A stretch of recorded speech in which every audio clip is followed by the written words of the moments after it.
সুপ্রিয় শিক্ষার্থী বন্ধুরা, তোমরা সবাই কেমন আছো? হিসাব বিজ্ঞান দ্বিতীয় পত্র অনলাইন ক্লাসে তোমাদের সবাইকে স্বাগত জানাচ্ছি। আমি সুব্রত স্যার, তোমাদের সাথে আছি আমি সুব্রত কুমার ঘোষ, প্রভাষক ফিনান্স ব্যাংকিং ও বীমা, আখাউড়া ক্যাম্পিয়ান কলেজ। আজকে অর্থাৎ যে অধ্যায়টি করাবো, অলরেডি আমরা কিন্তু যে অধ্যায়টি নিয়ে আলোচনা করছি আজকে সেই অধ্যায়ের ষষ্ঠতম ক্লাস, অর্থাৎ আমরা ব্যবস্থাপনা হিসাব বিজ্ঞান পরিচিতি দশম অধ্যায়। আজকের ক্লাসটি কিন্তু অর্থাৎ এই চ্যাপ্টারে কিন্তু অর্থাৎ সবগুলো বোর্ড প্রশ্ন আমরা সমাধান করেছি এবং এই অধ্যায়ে নতুন যে টপিকগুলো ছিল বা যেগুলো ইতিপূর্বে আলোচনা করা হয় নাই, শিক্ষার্থী বন্ধুরা আজকে কিন্তু সেই টপিকগুলো নিয়ে আমরা আলোচনা করব বা এমন একটি বোর্ড প্রশ্ন নিয়ে সমাধান করব যাতে এই অধ্যায়ে আর কোনো কিছু জিনিস তোমাদের স্পষ্ট ধারণা থেকে বঞ্চিত না হও, অর্থাৎ সেই বিষয়গুলো নিয়ে আজকে আলোচনা করব। শিক্ষার্থী বন্ধুরা, ঠিক আজকে এমন একটি বোর্ড প্রশ্ন তোমাদের জন্য সাজেস্ট করেছি যেখানে সবগুলো নিয়মের সব অঙ্কগুলোই এখানে রয়েছে। সেটি হচ্ছে বরিশাল বোর্ডের গাণিতিক প্রশ্ন যেটি রয়েছে সেটি আমরা সমাধান করতে পারবো। শিক্ষার্থী বন্ধুরা, তোমরা বরাবরের মতো শুরুতে দেখতে পাচ্ছ বরিশাল বোর্ডের একটি প্রশ্ন আমি স্লাইডে দিয়েছি। দেখো, সবুজ লিমিটেড একটি কোম্পানি, সবুজ লিমিটেড একটি বিখ্যাত পেন্সিল প্রস্তুতকারী প্রতিষ্ঠান।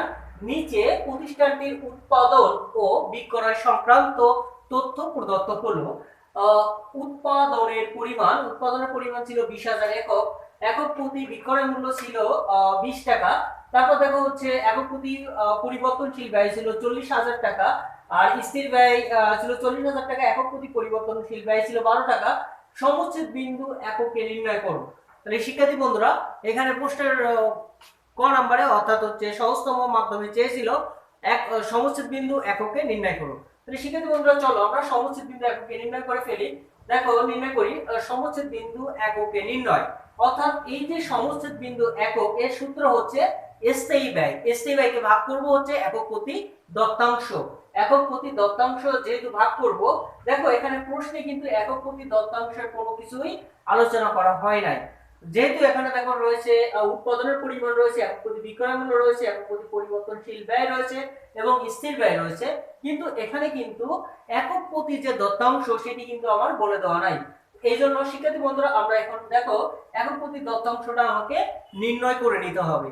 একক প্রতি দত্তাংশ যদি আমরা নির্ণয় না করি তাহলে কিন্তু অঙ্কটি সমাধান করতে পারবো না। শিক্ষার্থী বন্ধুরা দেখো, একক প্রতি দত্তাংশ সমান একক প্রতি বিক্রয় মূল্য থেকে একক প্রতি পরিবর্তনশীল ব্যয়টা মাইনাস করার পর যেটি অবশিষ্ট থাকে সেটি হচ্ছে একক প্রতি দত্তাংশ।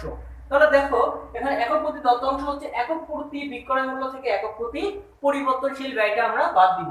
দেখো এখানে রয়েছে একক প্রতি বিক্রয় মূল্য রয়েছে হচ্ছে কত টাকা, একক প্রতি বিক্রয় মূল্য রয়েছে হচ্ছে 12 টাকা এবং একক প্রতি পরিবর্তনশীল ব্যয় রয়েছে হচ্ছে 12 টাকা। তার মানে 20 টাকা থেকে যদি আমরা 12 টাকা বাদ দিয়ে থাকি তাহলে কিন্তু আমরা পেয়ে যাব একক প্রতি দত্তাংশ। শিক্ষার্থী বন্ধুরা দেখো, একক প্রতি দত্তাংশের সূত্র হচ্ছে একক প্রতি বিক্রয় মূল্য থেকে আমরা একক প্রতি যে পরিবর্তনশীল ব্যয় রয়েছে অর্থাৎ একক প্রতি বিক্রয় মূল্য থেকে একক প্রতি পরিবর্তনশীল মাইনাস করার পরে আমরা যে অবশিষ্ট যে টাকাটা পাচ্ছি অর্থাৎ 8 টাকা, এই 8 হচ্ছে একক প্রতি দত্তাংশ মান। শিক্ষার্থী বন্ধুরা দেখো, স্থায়ী ব্যয় হচ্ছে 40,000, একক প্রতি দত্তাংশ রয়েছে 8, তাহলে 40,000 তে 8 যদি বিয়োগ করি ভাগ করি তাহলে পেয়ে যাচ্ছি আমরা 5,000 একক। তাহলে দেখো, আমার প্রশ্নে চেয়েছিল কিন্তু সমচ্ছেদ বিন্দু এককে নির্ণয় করো। তাহলে শিক্ষার্থী বন্ধুরা, যেহেতু বলেছিল সমচ্ছেদ বিন্দু এককে নির্ণয় করতে, সেহেতু আমরা কিন্তু সমচ্ছেদ বিন্দু এককে অলরেডি নির্ণয় করেছি। এবার দেখো খ নাম্বারটা দেখো, যদি স্থির ব্যয় 10,000 টাকা বৃদ্ধি পায়, একটু খেয়াল করো, এখানে স্থির ব্যয় ছিল কত টাকা, স্থির ব্যয় ছিল 40,000 টাকা, আর এখানে দেখো বলেছিল যদি স্থির ব্যয় 10,000 টাকা বৃদ্ধি পায় তবে সমচ্ছেদ বিক্রয় টাকায় নির্ণয় করো। অর্থাৎ স্থির ব্যয় আগে যেটি ছিল তার চেয়ে এখন কত টাকা বৃদ্ধি করতে হবে, 10,000 টাকা বৃদ্ধি করতে হবে। অর্থাৎ স্থির ব্যয় যদি 10,000 টাকা বৃদ্ধি হয় বা বৃদ্ধি পায় তবে সমচ্ছেদ বিন্দু টাকায় নির্ণয় করো। শিক্ষার্থী বন্ধুরা, আমার যখন সমচ্ছেদ বিন্দু নির্ণয় করতে বলবে তোমরা অবশ্যই জানো সমচ্ছেদ বিন্দু কিন্তু দুইটি ভাবে নির্ণয় করা হয়। একটা সমচ্ছেদ বিন্দুর পরিমাণ অর্থাৎ এককে নির্ণয় করো, অর্থাৎ আরেকটা হতে পারে সমচ্ছেদ বিন্দুর টাকার পরিমাণ নির্ণয় করো। অর্থাৎ একটি হচ্ছে সমচ্ছেদ বিন্দু এত একক, অন্যটি হচ্ছে সমচ্ছেদ বিন্দু এত টাকা। তাহলে শিক্ষার্থী বন্ধুরা দেখো ক নম্বরে বলেছিল কিন্তু সমচ্ছেদ বিন্দু এককে নির্ণয় করো। যেহেতু এককের কথা বলেছিল সেহেতু কিন্তু আমরা অবশ্যই এককে নির্ণয় করেছি। এবার দেখো এখানে বলেছিল যদি স্থির ব্যয় 10,000 টাকা বৃদ্ধি পায় তবে সমচ্ছেদ বিক্রয় টাকার পরিমাণ নির্ণয় করো বা সমচ্ছেদ বিন্দু টাকায় নির্ণয় করো।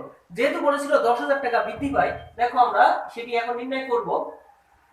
সমচ্ছেদ বিক্রয় টাকায় নির্ণয়, সমচ্ছেদ বিক্রয় টাকায় নির্ণয়। দেখো সমচ্ছেদ বিক্রয় হচ্ছে টাকা স্থির ব্যয় ভাগ একক প্রতি দত্তাংশ ইনটু হচ্ছে একক প্রতি বিক্রয় মূল্য। তাহলে স্থির ব্যয়কে আমরা একক প্রতি দত্তাংশ দেখো ভাগ করেছিলাম কোথায়, যখন আমরা সমচ্ছেদ বিন্দু এককে নির্ণয় করেছিলাম। স্থির ব্যয় বা স্থায়ী ব্যয় হচ্ছে একই কথা, একে একক প্রতি দত্তাংশ দ্বারা ভাগ করেছিলাম। এখন দেখো পরবর্তীতে দেখো স্থির ব্যয়কে আমরা একক প্রতি দত্তাংশ যখন আমি করলাম তাকে আমরা গুণ করব হচ্ছে একক প্রতি বিক্রয় মূল্য দ্বারা। তাহলে স্থির ব্যয়কে আমরা ভাগ করব কি দ্বারা, একক প্রতি দত্তাংশ। এই ভাগফল যেটি পাবো সেটিকে আমরা গুণ করব কি দ্বারা, একক প্রতি বিক্রয় মূল্য দ্বারা। একক প্রতি বিক্রয় মূল্য দ্বারা যদি গুণ করি তাহলে আমরা পেয়ে যাব সমচ্ছেদ বিন্দু টাকায়। তাহলে দেখো এখানে স্থির ব্যয়, এখানে একটু খেয়াল করো, স্থির ব্যয় ছিল 40,000 টাকা। উদ্দীপকে বলেছিল যদি স্থির ব্যয়, দেখো একটু, যদি স্থির ব্যয় 10,000 টাকা বৃদ্ধি পায়, উদ্দীপকে কি বলেছিল, যদি স্থির ব্যয় 10,000 টাকা বৃদ্ধি পায়, অর্থাৎ আমার পূর্বের যে স্থির ব্যয়টি ছিল তার চেয়ে কিন্তু এখানে কত টাকা বৃদ্ধি পাচ্ছে, 10,000 টাকা। তাহলে দেখো আমরা এখানে সেটি লিখেছি যে স্থির ব্যয় হচ্ছে 40,000 যোগ 10,000 সমান সমান হচ্ছে কত, 50,000 টাকা।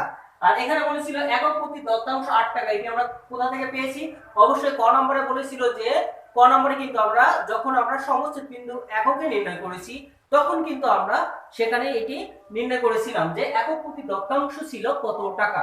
তাহলে লিখেছি একক প্রতি দত্তাংশ সমান 8 টাকা, এটি ছিল ক হতে প্রাপ্ত।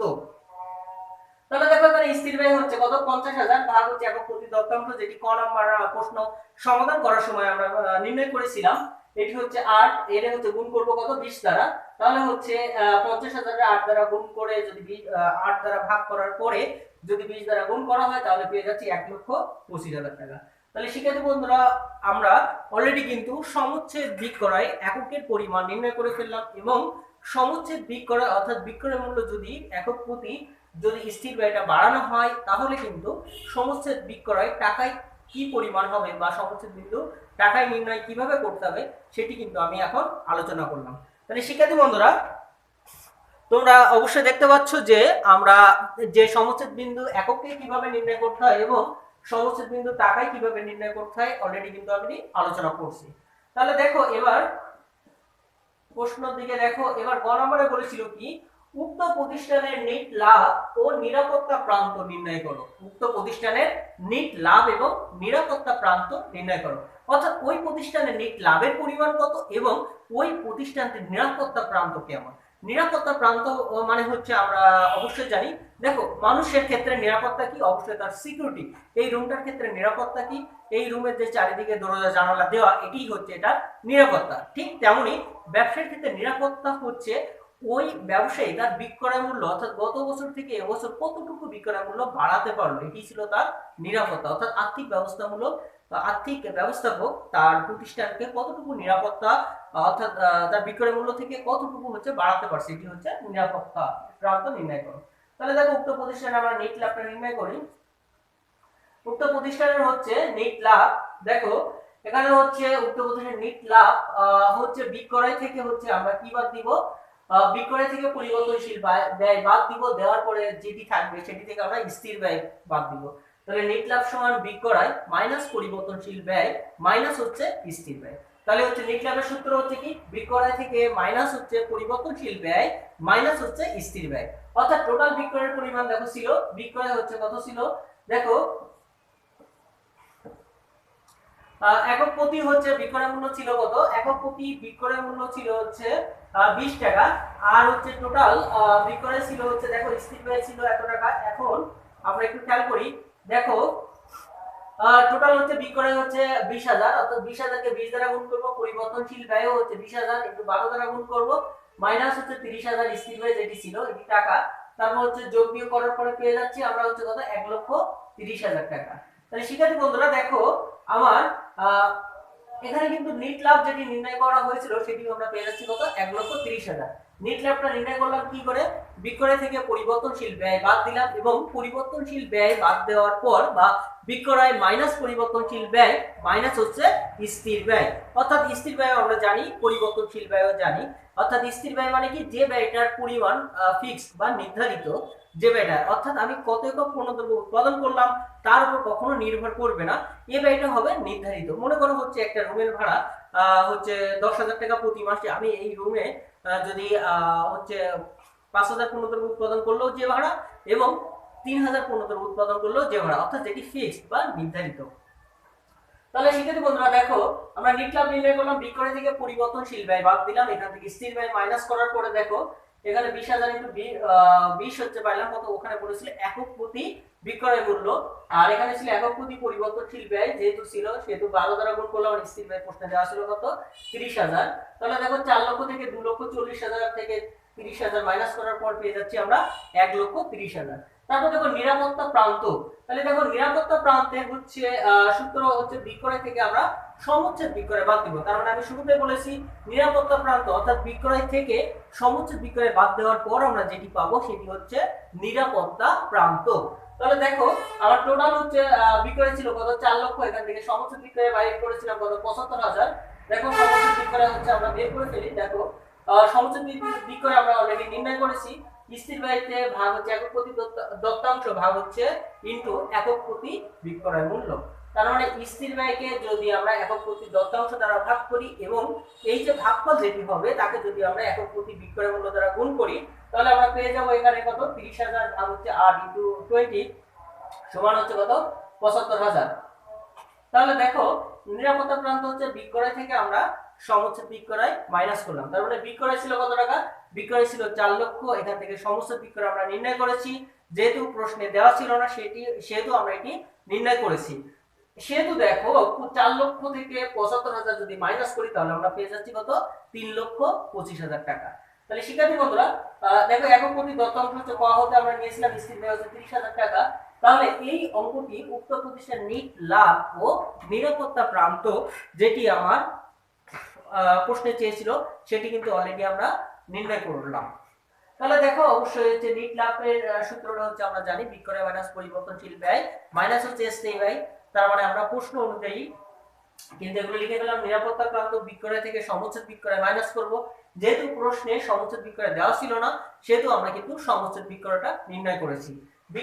সমুচ্ছেদ বিন্দু হচ্ছে নির্ণয় করলাম, দেখো স্থির ব্যয়তে একক প্রতি দত্তাংশ দ্বারা হচ্ছে ভাগ করলাম, ভাগ করার পরে ভাগফল যেটি থাকবে একক প্রতি বিক্রয় মূল্য দ্বারা গুণ করেছি। তাহলে হচ্ছে 30,000 ভাগ হচ্ছে 8 ইনটু হচ্ছে 20 75,000 একক প্রতি দত্তাংশ টাকা ক হতে প্রাপ্ত, আর স্থির ব্যয় কিন্তু আমরা লিখেছি। তাহলে শিক্ষার্থী বন্ধুরা দেখো আমার যে অঙ্কটি ছিল এখানে দেওয়া ছিল স্থির ব্যয়, উক্ত প্রতিষ্ঠানের নিট লাভ ও নিরাপত্তা প্রান্ত নির্ণয় করো, এটি এসেছিল কিন্তু বরিশাল বোর্ড 2019 সালে। তাহলে কিন্তু অলরেডি আমরা বোর্ড মানে 2019 সালে যে বোর্ড প্রশ্নগুলো এসেছিল এবং 2018 এবং 17 যেগুলো মিক্সড রয়েছে অর্থাৎ সবগুলো কিন্তু প্রশ্ন আমি ক্লাসে সমাধান করে দিয়েছি। তাহলে শিক্ষার্থী বন্ধুরা আশা করি তোমরা এটি সবাই বুঝতে পেরেছো। তোমাদের বাড়ির কাজ থাকবে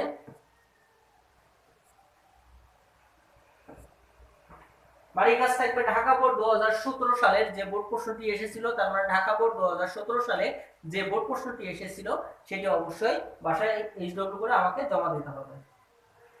তাহলে শিক্ষার্থী বন্ধুরা আমরা যেগুলো আলোচনা করলাম এই অঙ্কগুলো আলোচনা করতে বারবারই এসেছে সমুচ্ছেদ বিন্দু, নিরাপত্তা প্রান্ত, দত্তাংশ, একক প্রতি দত্তাংশ বা অবদান, এই যে জিনিসগুলো অর্থাৎ যে টপিকগুলো নিয়ে আলোচনা করেছি এগুলো কিন্তু আমরা পূর্বের ফিনান্স ব্যাংকিং ও বীমা অর্থাৎ ফিনান্স প্রথম পত্র এখানেও কিন্তু এই ধরনের কিছু অঙ্ক আমরা সমাধান করেছি।